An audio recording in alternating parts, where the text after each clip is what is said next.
What I learned in Rio. Testes. I learned that Rio de Janeiro has 8 million people living in it, and not very many of those people speak English worth a shit. I also learned that I'm totally cool with that, because all talking is at the end of the day is a bunch of hoots and clicks. Am I right? I learned that a great way to learn a city is to rent an apartment for a month. And if you have to eat by yourself once in a while, f it. At least the apartment comes with a dog that can play dead all day long. I learned that wine is good for your heart. I have a really good heart. Rio has no shortage of ways to get around.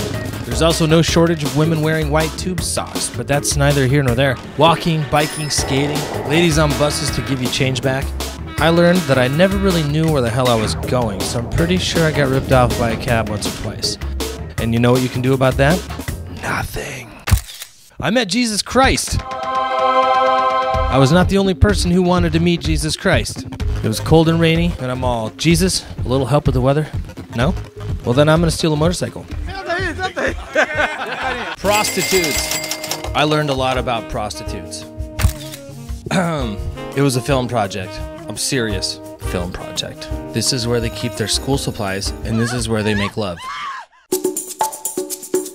I learned that beer comes in giant bottles with giant bottle koozies, and you drink out of little cups. It's acceptable to drink all day, and the drinking is cheap.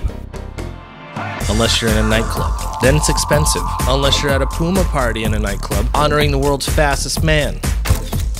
Then it's free. Usain Bolt is a crappy singer. I learned in Rio that Brazilians like to party. I mean, everyone knows that, but now I really know it. There's booze, kids, dancing, music, and there's always someone dedicated to making meat. I learned how to dance like a freaking champ from a drunk gentleman in the favela of Tabajaras while filming the story of the venerable Don Blanquito. He's been living in Rio for 5 years, speaks Portuguese like he's been speaking it his whole life, and has integrated himself into a favela more than any white Jew from LA that I've ever met. So I made a video about him. Oh, I almost forgot to tell you. He's a rapper.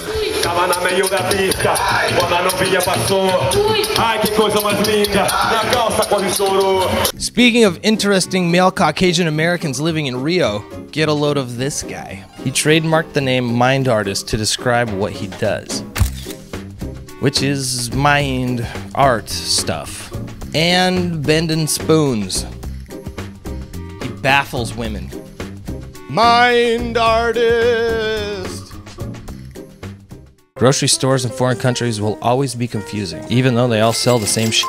But not the hippie market. They sell colors and flowy things and beads and prostitutes.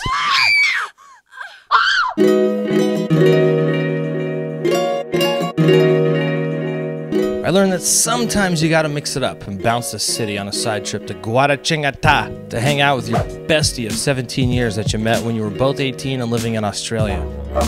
He's got a house, a beautiful wife, a semi-homeless dog, and every He-Man character ever made. A great view, a hammock to sit in while enjoying that great view, and enough cachaça to intoxicate Brazil's national soccer team. You get messed up. So this is Davis. Davis's wife, Carol, is sisters with Angelica, who's married to a co-owner of this insane nightclub in the middle of nowhere. You want to get on that DJ stage? Yes, I do. You want to go backstage and meet the legendary Brazilian rock band Capital Inicial? Yes, I do. And this is when I learned that rock stars think I'm friggin' tight. I learned why they call it a rainforest, and exactly where the Tropic of Capricorn is. Brazilian barbecue, Middle Eastern fast food, and vodka, sometimes vodka, is what fueled this body of mine. Rio is pretty amazing. I learned a lot from this city, and I'm sure you did too, but I need to wrap this bitch up.